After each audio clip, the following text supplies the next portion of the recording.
Welcome to my channel, where there are interesting and equally sensational stories. Listen to today's story. Never thought it would come to this.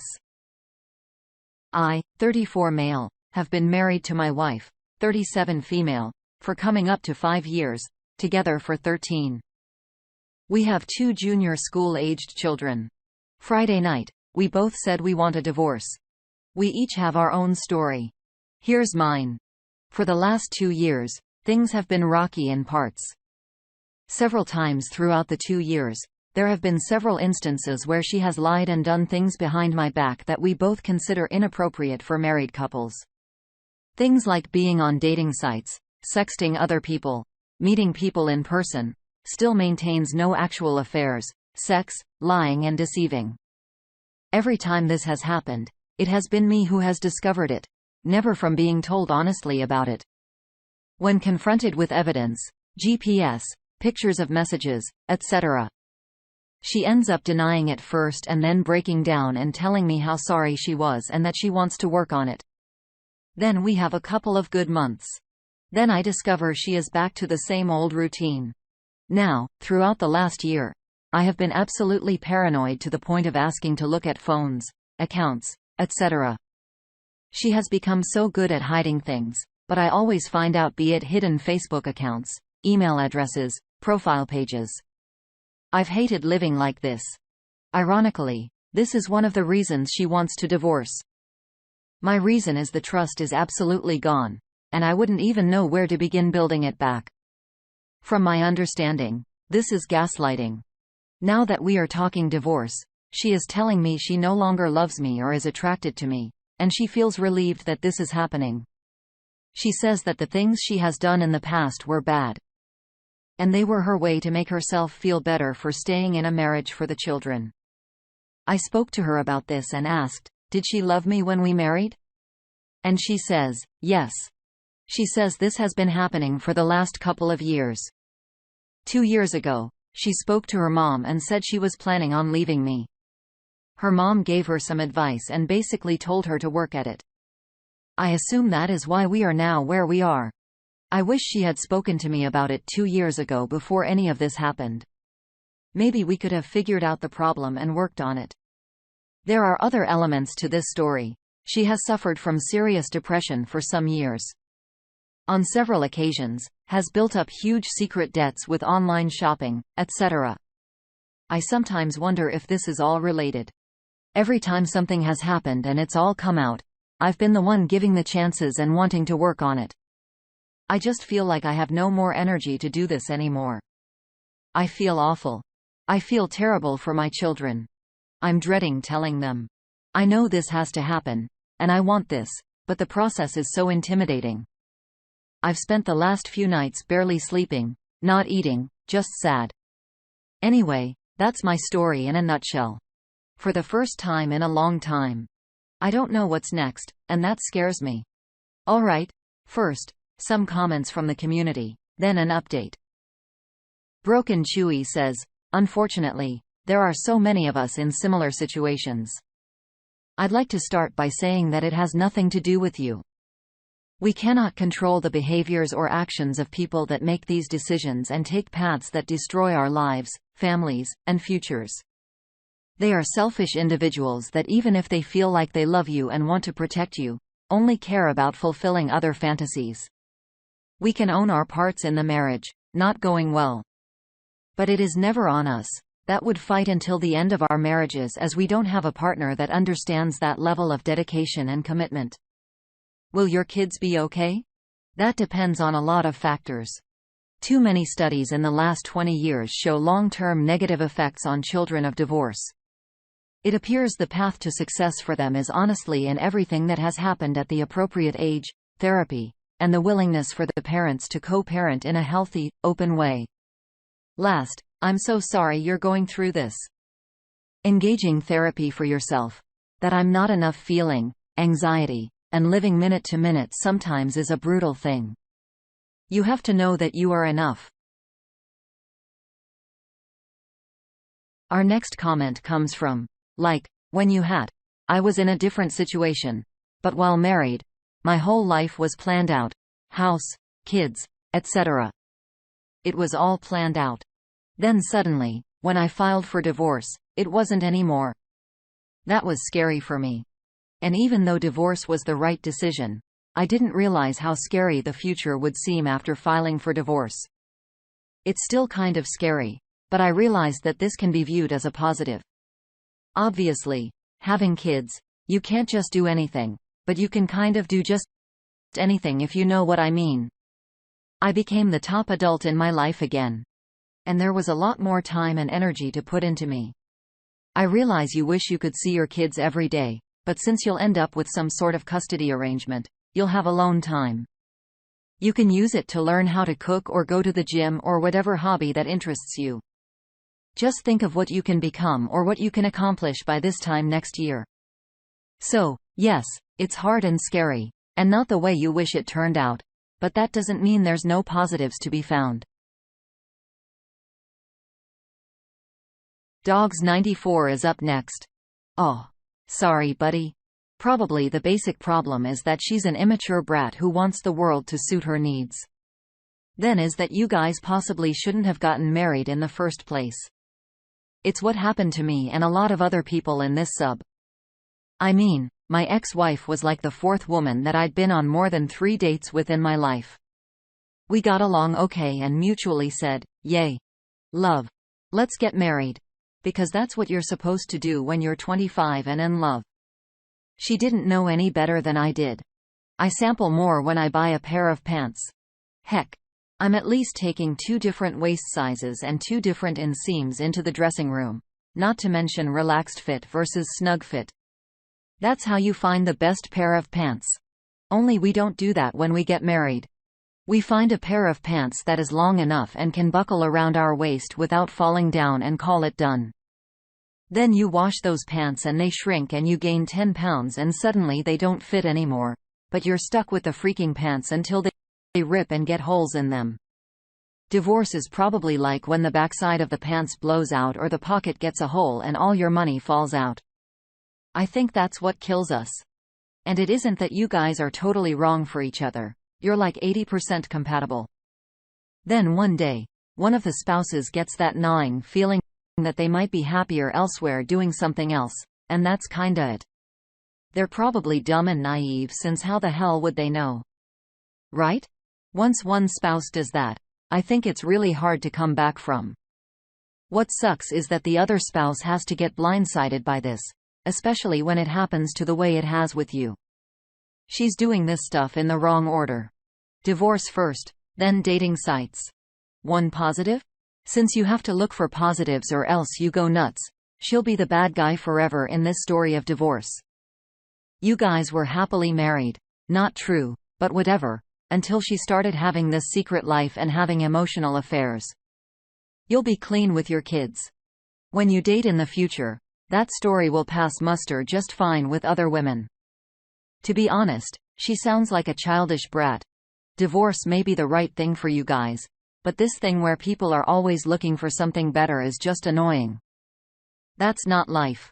I'm remarried to my wife, who I adore, does all kinds of stupid annoying things, but I also know that she hits all the important things for me and that I'm not going to do better if I date it again. Not like I can go back on Tinder and find her twin sister who also does the laundry the way I like it. You know? Divorce is a tough time. I'm sorry you're going through it, but it also sounds like you're married to a selfish, childish brat. And in the long run, you'll be better off with someone new. Your kids won't like it, but look at it this way. If you hadn't gotten divorced, their only role model for what an adult woman is would be their selfish, childish mom. This way, you have a chance to meet someone new who is generous and caring. The kids will still love their mom, but at least they have another example to look to. Good luck. Alright, time for the first update. That's right. First, there's more. An attempt at reconciliation. I found great comfort in reading the views and opinions of everyone here while I was considering reconciliation and even throughout the attempt. It helps me to understand others were going through similar experiences and more importantly, coming out the other side. Sometimes alone, sometimes together, but always with scars. I ended my reconciliation attempt at the start of January 2019, just after Christmas. Here's my story. My soon-to-be ex-wife, 38 female, and I, 34 male, have been together since 2005. We moved in together after a year or so and began our lives together. Over the course of our relationship, I purchased our first home, had 2 beautiful children, got married, moved to a proper family home, and were seemingly happy. Looking back in reflection, there were red flags. Pretty significant ones at that. Over the course of the relationship, I would often, every 6 months or so, make a discovery that she had been sexting other men via social media and chat apps. The earliest I have recorded being in 2010, before we were married. I trusted her, so I believed the excuse that she needed to feel validated.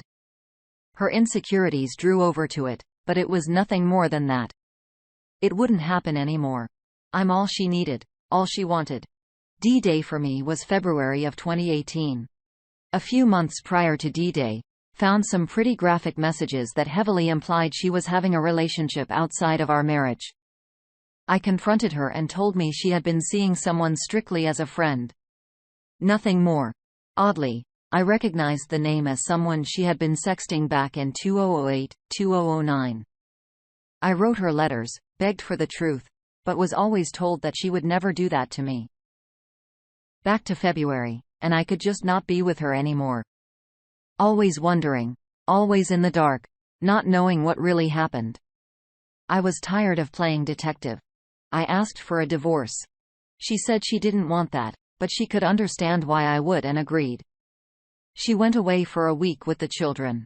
I stayed home. Despite being separated, she still did not admit anything more than friendship. Again, I beg for honesty. After all, what difference would it make now? We were moving on with our lives. Again, it was met with innocence. DA came 2 days after she left for the week. I recall her having a very close friend. A friend that used to go out drinking with her. A friend that disappeared off the face of the earth a few years back. I called her. What transpired was the most surreal telephone call I have ever had. The friend told me everything she knew. She had been sleeping with a guy A in 2008, 2009, a one-night stand shortly after, guy B, and another completely new guy for several months, guy C, just months after our wedding day. I was devastated, angry, relieved to know the truth finally. Such a mix of emotions to go through in the space of a 30-minute conversation. I got my car and drove to her. We shouted at each other, vented, then had a discussion. She admitted to what I knew. She didn't know why she was doing it, and she didn't want to split for me. She loved me. She also admitted that she was, in fact, having a relationship again with the same guy A from 10 or so years ago. After days of arguing, talking, crying, we decided to try and reconcile. We came home, went to individual counselors, her to understand why, me to understand betrayal. This continued throughout the year. We spoke about events many times over the year. I needed to know everything so I would be able to draw a line under it and move on. She promised I knew everything. At times, throughout that year of reconciliation, I noticed some odd things.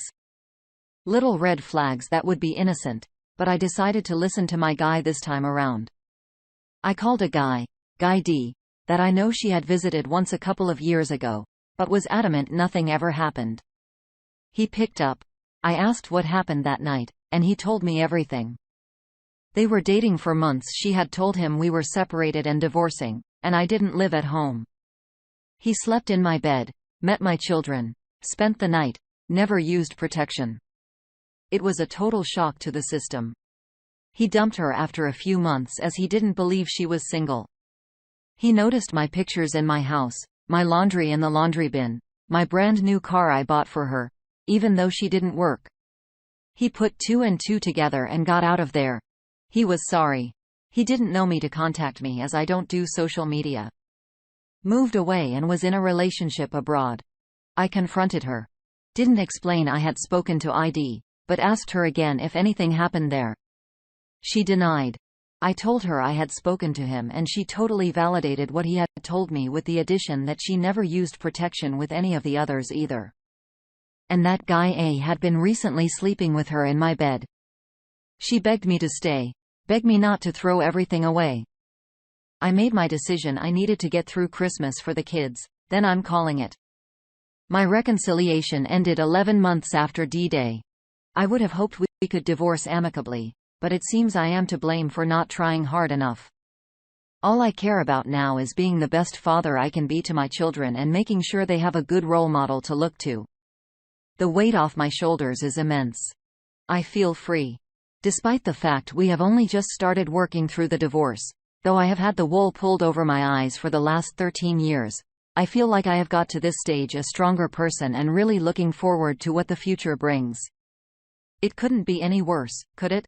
Well, I'm yet to DNA test the kids, so, yes, it could be worse, I'm sure. But whatever the outcome, I'm still their dad and always will be.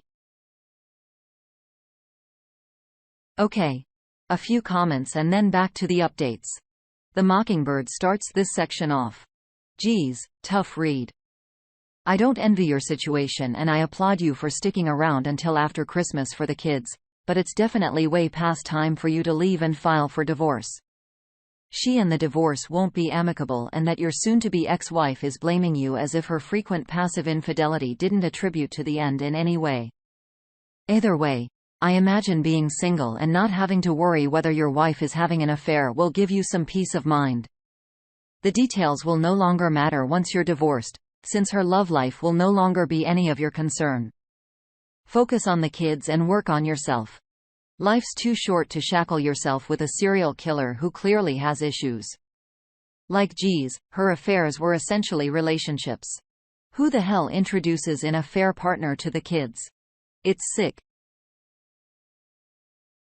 One more from Curious Now, 9. Wow. Sounds like you went through hell with her. Good for you for walking away. Some people are just broken. I know there are a lot of people that don't believe once a cheater, always a cheater, but sadly, there isn't enough evidence to prove that when you read stories like yours. Good for you for focusing on your children. They will need you. I waited 12 years to DNA test my kids. The first 8 or so years, I just could not afford it and fear killed it for me. I wanted to believe she didn't do that to me. My 11th year out, I had to deal with it. I didn't know what I would do if I found out they were not mine.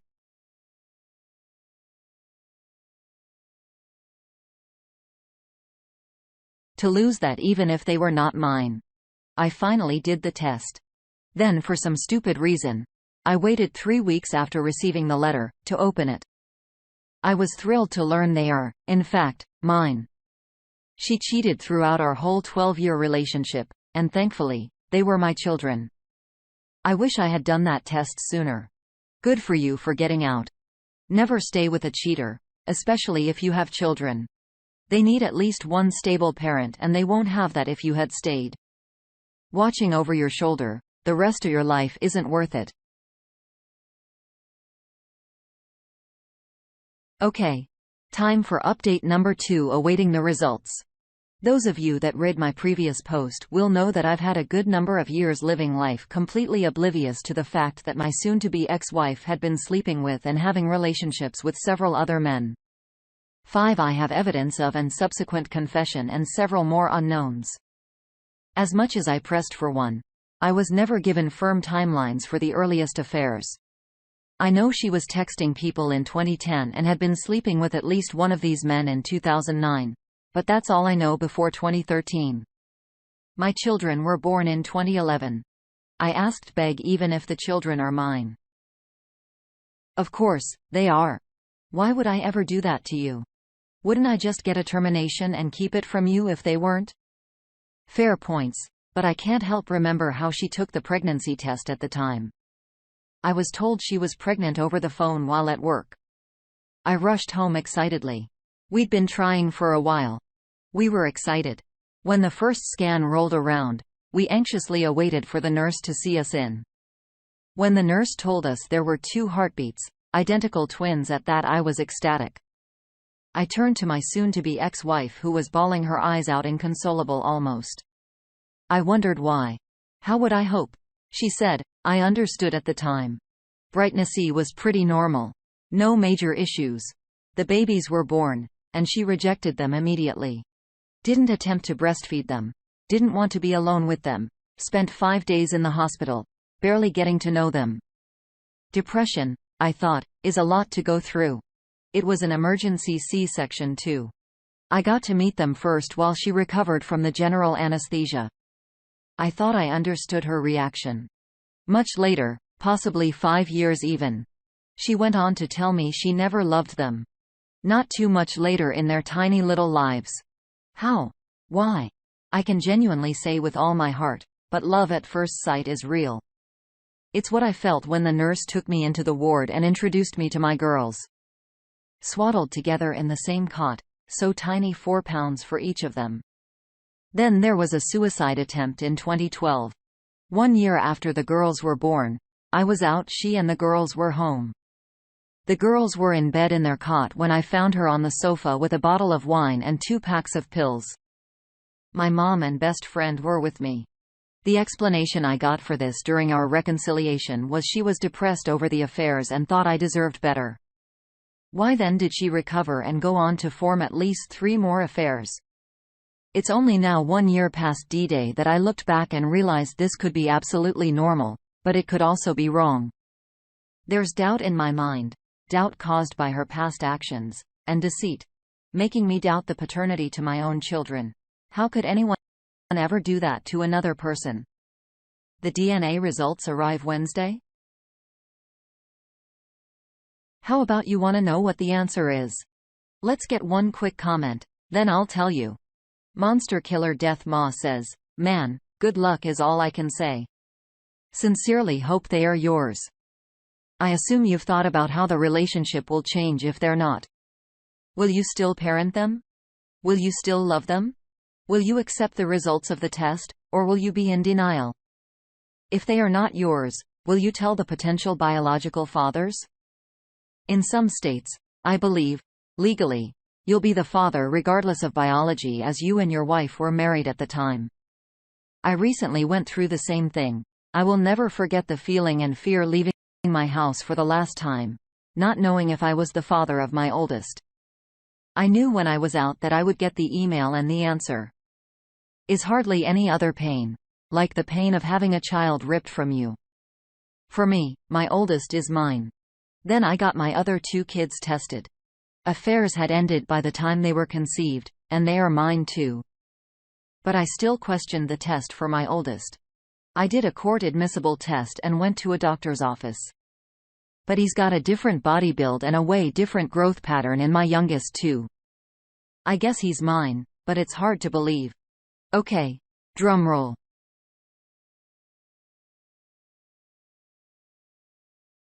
Update. They're mine.